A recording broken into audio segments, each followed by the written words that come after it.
Nobody believed Zara Kell would survive her first year at the Coalition Military Integration Academy, and by the third week, even she had started to wonder if they were right. The academy sat on a converted moon base above the trade world of S Prime, a sprawling fortress of black durasteel where 47 alien species sent their best warriors to be forged into something greater. 3-meter-tall Corvid berserkers trained beside the chitin armored Drellics. Telepathic Sonari floated to the halls in silent meditation, sizing up rivals before a single blow was thrown. And somewhere in the middle of it all, lost in a sea of towering, scaled, armored bodies, was one human girl who barely cleared 5 feet. Zara Kell weighed 61 kilograms, soaking wet. She had no claws, no natural armor, no biological enhancements, no psychic abilities. When the Academy's Intake Council reviewed her application, one of the assessors, a Drellic officer named Hesk, had laughed out loud and stamped her file with a designation that followed her everywhere she went. Substandard. The word didn't just sit in her file.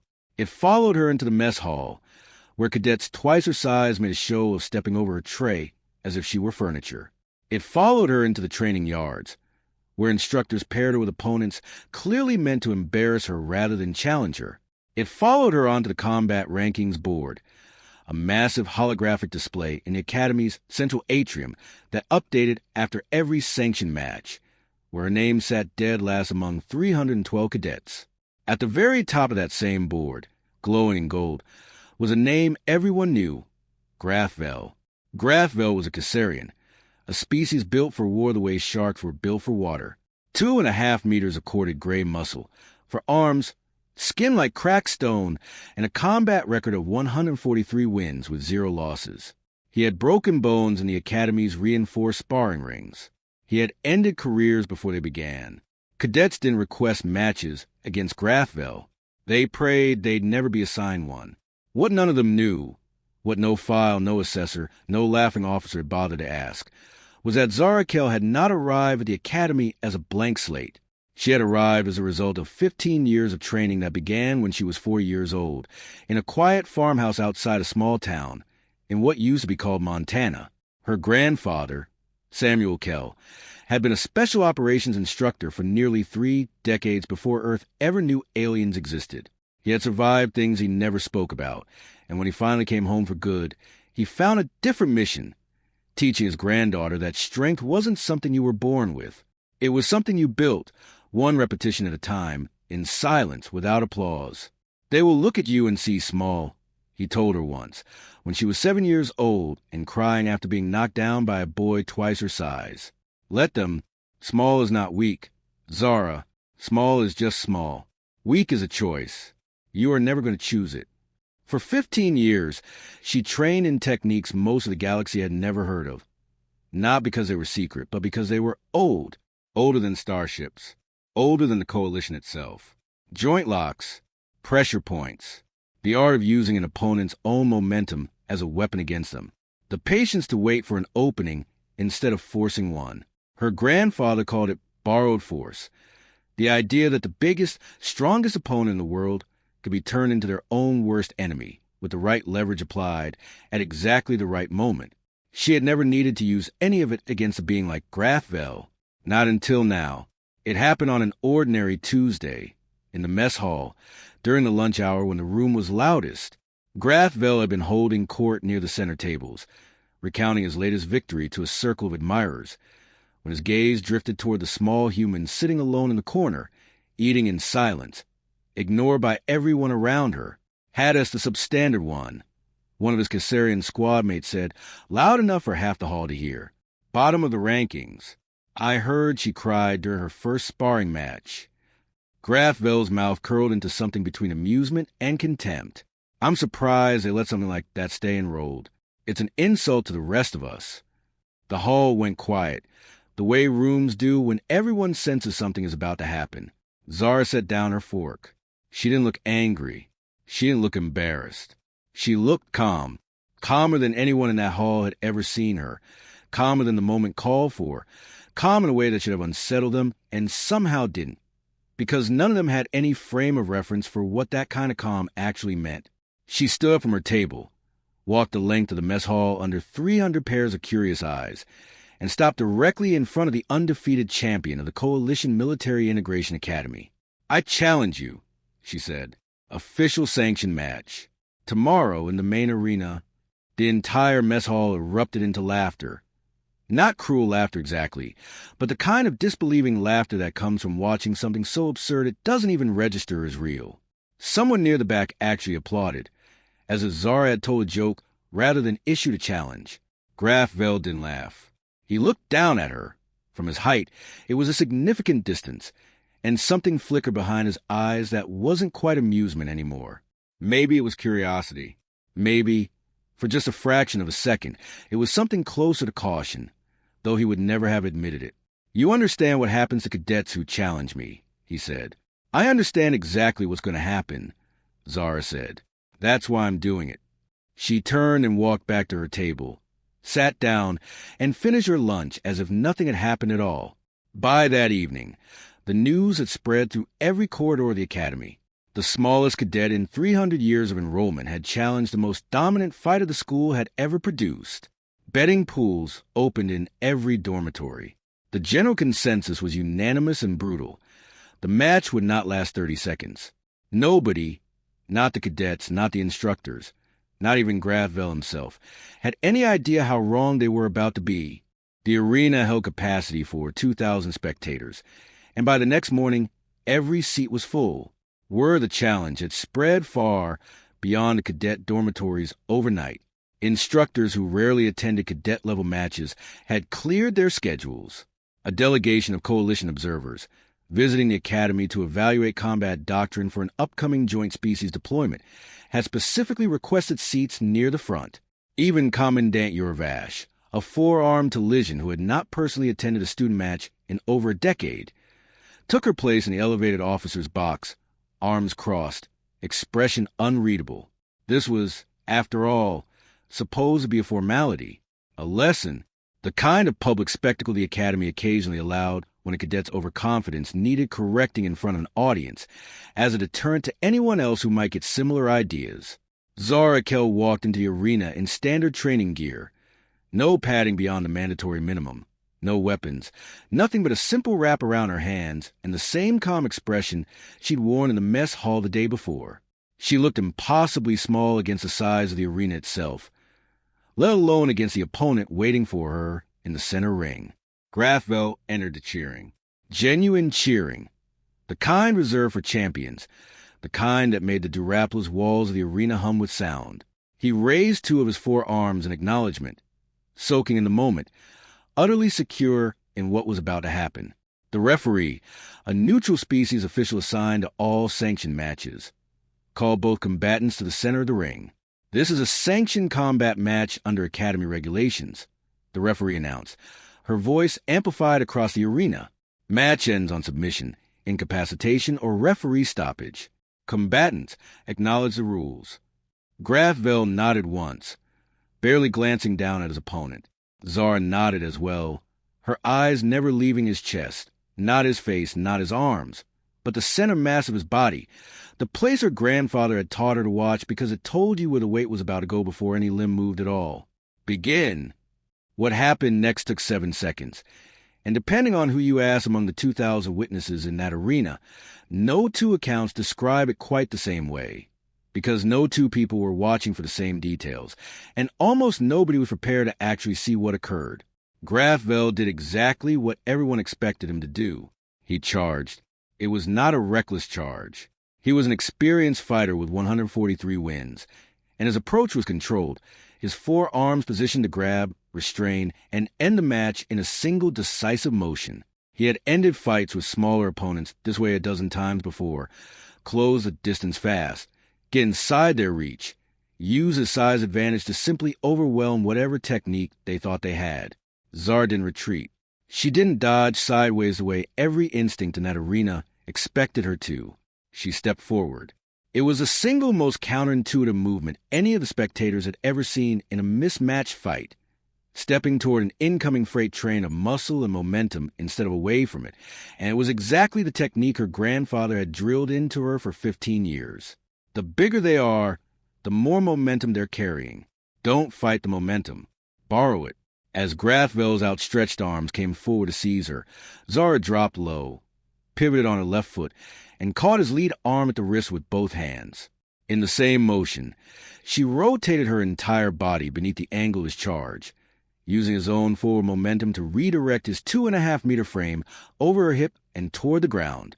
The crowd's gasp arrived a full half-second before Grathvel's body did. He hit the arena floor face first with a sound that silenced the entire stadium, not because Zara had thrown with any unusual strength, but because his own speed and mass had done all the work. She had simply removed the only thing keeping him upright, his balance. But it wasn't over. Not yet. Before Grathvel's stunned mind could process what had happened, Zara was already moving, dropping her weight onto his exposed back, her forearm sliding beneath his jaw and across the underside of his throat in a controlled choke, hold her grandfather had practiced with her literally thousands of times since she was 9 years old. Her legs locked around his torso, anchoring her position, making it nearly impossible for his remaining strength to throw her off without first cutting off his own air. Grathvel thrashed. He was strong enough that, under ordinary circumstances, sheer power should have been enough to break almost any hold. But Zara wasn't relying on strength. She was relying on leverage and angle, the same principles that had led a 61-kilogram teenager fell to being 5 times her mass in the first place. 3 seconds. 4. 5. His massive arms clawed uselessly at the ground, unable to reach behind himself far enough to dislodge her. His face, briefly visible to the crowd before it pressed back into the floor, showed something none of them had ever seen on Grathvel before. Panic. At 6 seconds, he tapped the arena floor twice with his palm, the universal signal of submission in coalition combat sports. At 7 seconds, the referee's hand slammed down and the buzzer sounded. Match. The referee called out, her voice cutting through dead silence. Winner, Zarakel. For 3 full seconds, the arena said nothing at all. 2,000 spectators sat frozen, certain they had somehow misunderstood what their own eyes had just shown them.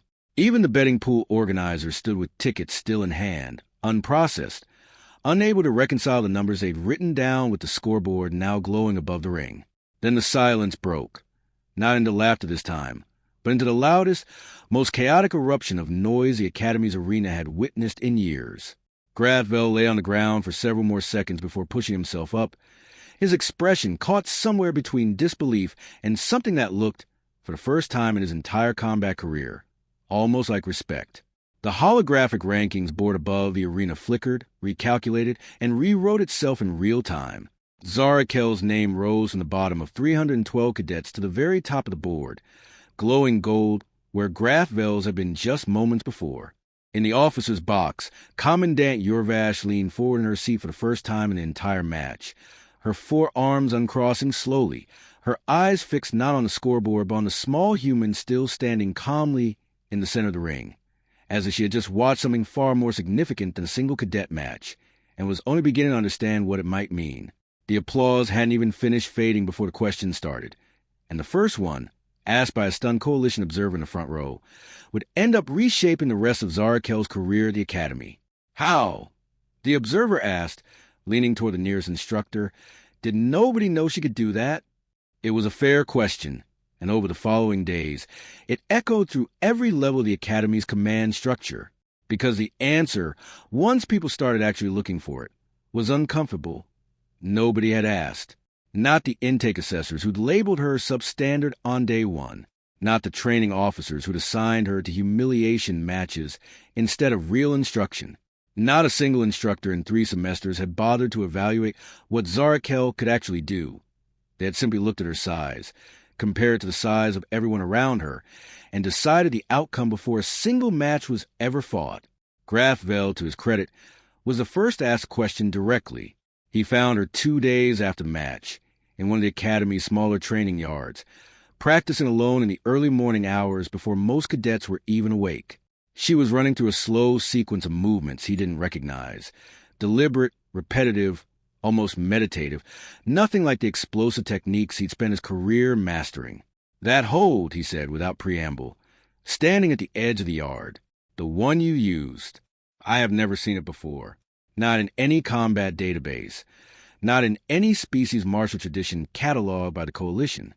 Zara didn't stop her movements. It's old, older than the Coalition, older than Starflight, probably, from your home world, from my grandfather. She finally turned to face him, and there was no triumph in her expression, no lingering satisfaction from the match. Just the same calm she'd carried into the arena. Humans fought each other for thousands of years before we ever fought anyone else. We had a lot of time to figure out how to take down opponents bigger than us. We've been the smallest, weakest species in every conflict that mattered for most of our history. You learn things when you're always the underdog. Graf Vel was quiet for a long moment. For a being whose entire identity had been built around physical dominance, around being the biggest, strongest thing in any room he entered, the idea that strength could be something other than size and power was not a small thing to absorb. I have 143 wins, he said finally. I do not know how to process a 144th loss to someone less than a third of my mass. You don't have to process it as a loss to my size, Zara said. Process it as a loss to better preparation. That's all it was. If you'd known what I knew, you have countered it in the first second. You didn't know, because nobody bothered to find out what I was capable of. That's not a flaw in you. That's a flaw in how this entire academy measures who's dangerous and who isn't. It was, in essence, the same thing the Coalition observers had begun saying in private meetings with Commandant Yorvash that same week, though in far more formal language. The Academy's evaluation system, built around physical metrics like mass, strength output, reach, and species-typical combat statistics, had a measurable blind spot. It had been designed, deliberately or not, around the assumption that bigger, stronger, more physically imposing species were inherently more dangerous in combat, while smaller, less physically remarkable species, humans chief among them, were ranked according to averages that completely failed to account for individual variation in training, skill, and technique. Zara Kell was not an anomaly the system had failed to predict. She was proof the system had never been designed to look for cadets like her in the first place. Commandant Yorvash requested a private audience with Zara 3 days after the match, an almost unheard-of gesture for a first-year cadet, let alone one who'd spent her entire enrollment at the bottom of the rankings. The meeting took place in Yorvash's office, a Spartan room overlooking the main training yards, decorated with combat decorations from a 40-year military career across a dozen different conflict zones. I reviewed your intake file, Yorvash said without any preamble. Your physical metrics, your assessment scores. According to every standard the Academy uses, you should not have been able to do what you did 2 days ago. The standards measure the wrong things, Zara said. That is precisely what I would like to discuss. Yorvash leaned back in her chair, studying the small human across from her with an intensity that made it clear this conversation was not a courtesy. In 40 years of military service, I have evaluated thousands of combatants from dozens of species. I have never once seen a being your size and mass take down an opponent of Graf Vel's caliber in 7 seconds. I want to understand how, and I want to understand why nobody in this academy identified your capability before you were forced to prove it yourself in front of 2,000 spectators. Zara considered the question carefully before answering, because your assessors looked at a chart that said human equals weak, and then looked at me and decided they already had their answer. They never tested what I actually knew. They tested what they assumed I'd be capable of, based on numbers that have nothing to do with skill. Yorvash was silent for a long moment, her expression unreadable in the way only a being with decades of command experience could manage. Then she reached for a data terminal on her desk and pulled up a file, Zara's training record from the past 3 semesters, full of unremarkable scores, low marks, and a single line repeated across multiple evaluations. Subject demonstrates insufficient physical capacity for advanced combat training. This assessment, Yorvash said quietly, was written by an officer who never once put you in a sparring match against an opponent who actually tested your full capability. He assigned you opponents specifically chosen to embarrass you. I have just confirmed this by reviewing every match record from your enrollment. She closed the file. That is not an evaluation. That is negligence. It was the first time anyone in a position of authority at the Academy had said out loud that the system itself might be the thing that had failed, not Zara Kell, who had simply never been given the chance to prove otherwise. What started as one uncomfortable conversation in Commandant Urvash's office became, within 2 weeks, a full review of the Academy's entire evaluation framework, and Zarakel found herself at the center of a controversy she had never intended to start. The Academy's combat ranking system had existed, largely unchanged, for over 60 years. It had been built during an era when the Coalition's military doctrine was simpler, bigger, stronger species made better frontline soldiers, and smaller species were funneled into support roles, technical positions, or strategic planning, where their physical limitations wouldn't be a liability. Humans, a species barely a decade into Coalition membership, had been slotted into the lower tiers of that system almost automatically, their actual combat potential never seriously evaluated because the assumption had already been made before they'd even walked through the Academy's doors. Zara's victory over Graf Vel didn't just embarrass one undefeated cadet. It exposed, in 7 seconds, 60 years of institutional assumption that nobody had ever bothered to test. The first formal hearing took place in front of the Academy's Evaluation Standards Board, a committee of senior instructors and Coalition military liaisons responsible for setting the criteria used to rank every cadet who passed through the institution's halls. Zara was asked to attend, not as a defendant exactly, but as something closer to a witness whose existence had become an inconvenient data point that the board could no longer ignore. Cadet Kell, the lead assessor, began, a stern Vedhari officer named Tars, who had personally signed off on the human evaluation standards a decade earlier. Your recent match has generated considerable discussion. I would like to understand your training history in detail. So Zara told them. She told them about her grandfather, about 15 years of early mornings on a farm in Montana, about techniques passed down through generations of human martial tradition that had nothing to do with the size or strength metrics the Academy used to evaluate cadets.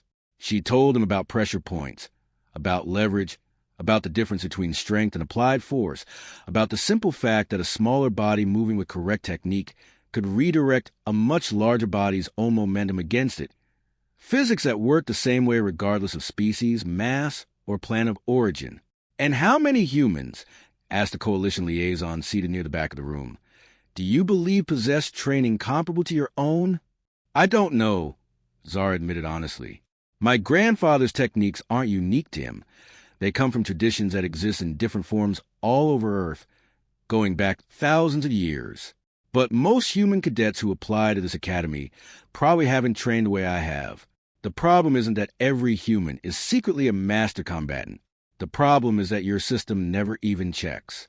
It assumes the answer based on a height and weight chart, and it's wrong often enough that it's actively losing you qualified cadets. The room was quiet for a long moment. Assessor Tars, to her credit, did not dismiss the point. You are suggesting, Tars said slowly, that our evaluation criteria measure the wrong variables entirely. I'm suggesting you measure outcome instead of assumption, Zara said. Test what a cadet can actually do in controlled conditions instead of predicting it from a chart. It would have taken one real sparring match against a real opponent to find out what I was capable of. Instead, it took an entire semester being labeled substandard and then an unsanctioned shouting match in a mess hall to get anyone to actually look. It took the board nearly 6 weeks of deliberation, testimony from a dozen instructors, and, at Commandant Urvash's insistence, a full audit of every human cadet's training records across the past 5 enrollment years, to reach a conclusion that, by the end, felt almost obvious in retrospect. The audit found the human cadets, evaluated almost entirely on size-adjusted physical metrics, have been systematically underranked compared to their actual combat performance in the rare instances they were given real opportunities to demonstrate it. 3 other human cadets, buried in the bottom third of the rankings for reasons identical to Zara's own situation, were quietly reevaluated and found to possess far greater combat aptitude than their official scores suggested. One of them, a quiet young man named Dominic Reyes, who had been on the verge of academic dismissal, turned out to have competitive judo and Brazilian jiu-jitsu training that had simply never been tested against anything but cadets chosen to make him look bad. Graf Vel, notably, testified before the board as well, a fact that surprised almost everyone, given that the entire controversy existed because of his own defeat. I have spent my career being told that size and strength are the only things that matter in combat, he told the assembled committee. standing at his full height, his presence still commanding even in defeat. I believed it, because it had never once failed me in 143 matches. Then I fought someone a third of my size, who had spent 15 years preparing for exactly the kind of opponent I am, and I lost in 7 seconds. If I can be wrong about something I was as certain of, this academy can be wrong about an entire evaluation system. I would rather know the truth about my own limitations than keep believing a lie that makes me feel comfortable. It was, by every account from those present, the moment the board's final decision became inevitable. The official recommendation, when it finally came, ran over 200 pages, but the headline conclusion fit in a single sentence that would be quoted in coalition military journals for years afterward.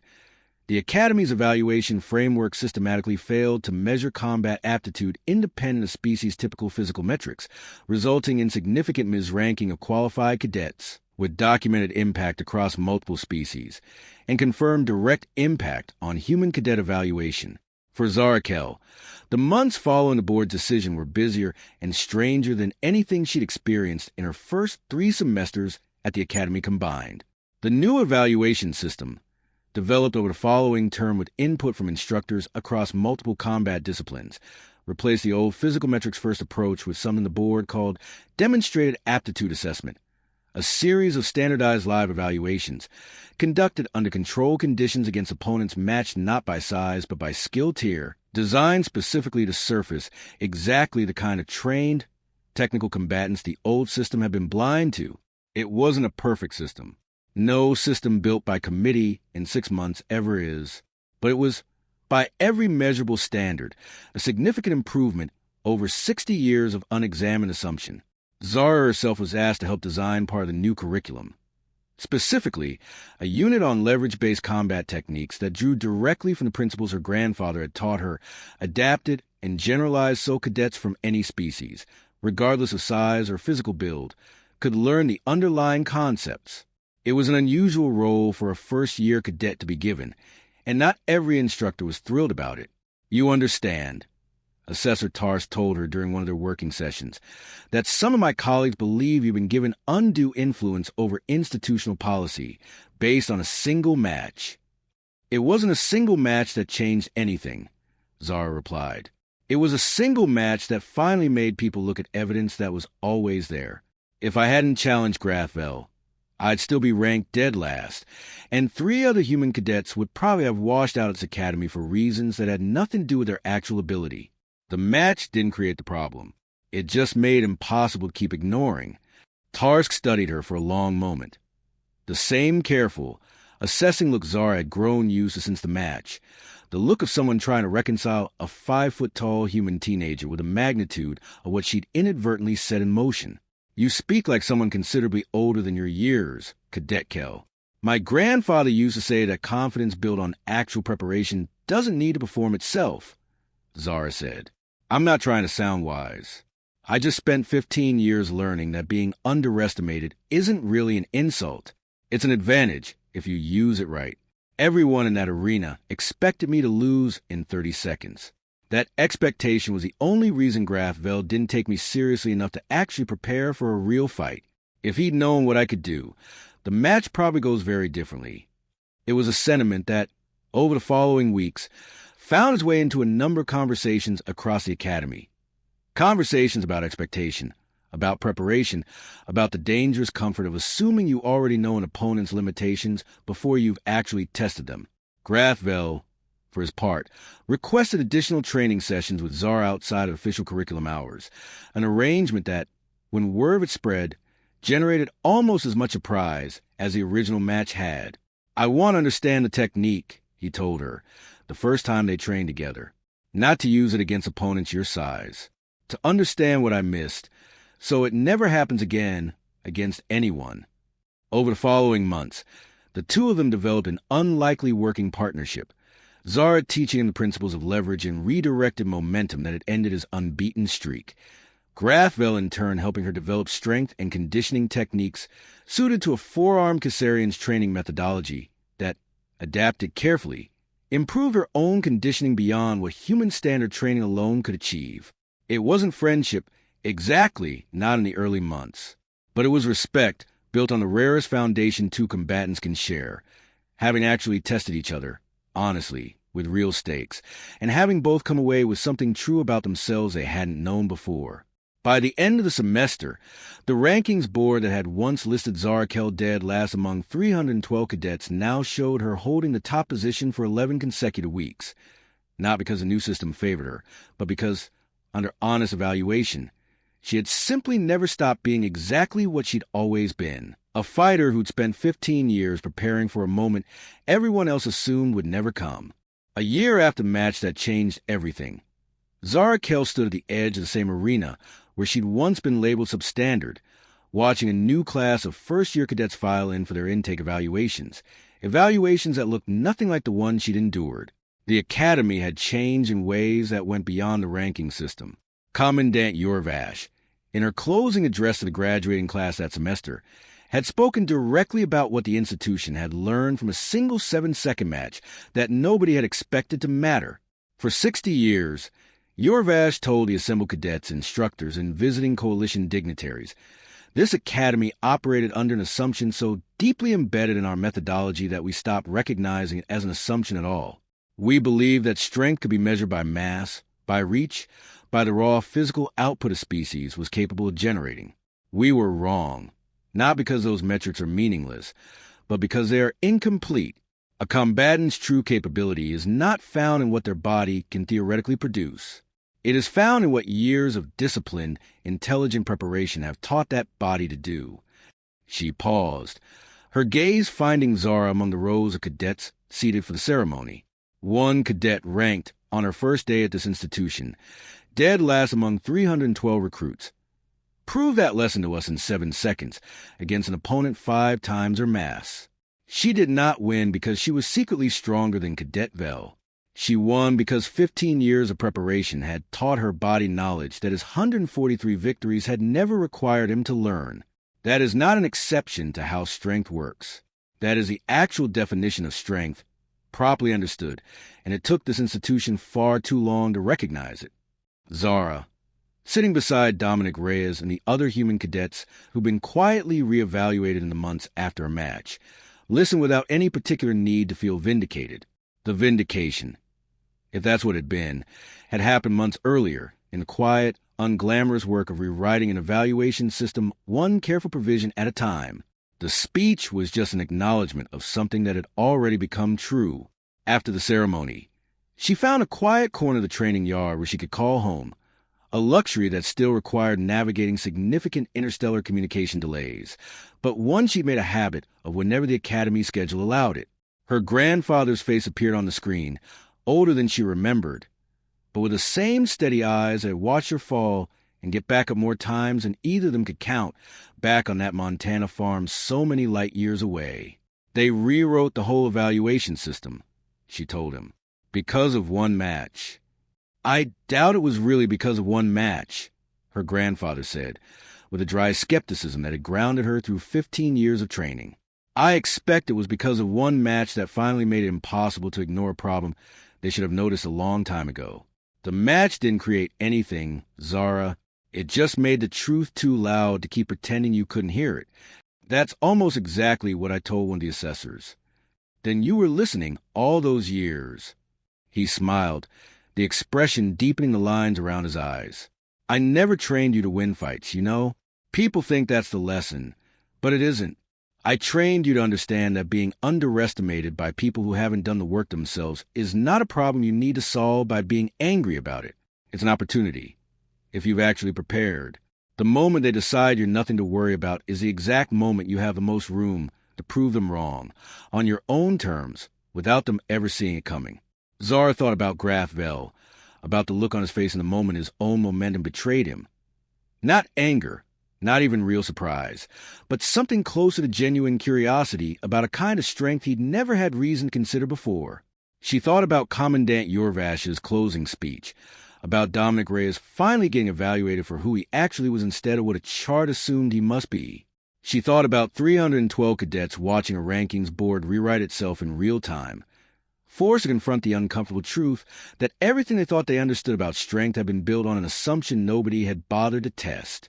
I think I finally understand what you were actually teaching me, she said. And what's that? That preparation is the only kind of strength that can be measured by looking at someone. Everything else, size, mass, how intimidating you look standing in a doorway, that's just information other people use to guess at what you're capable of. They're usually guessing wrong, in both directions. The only way to actually know is to test it.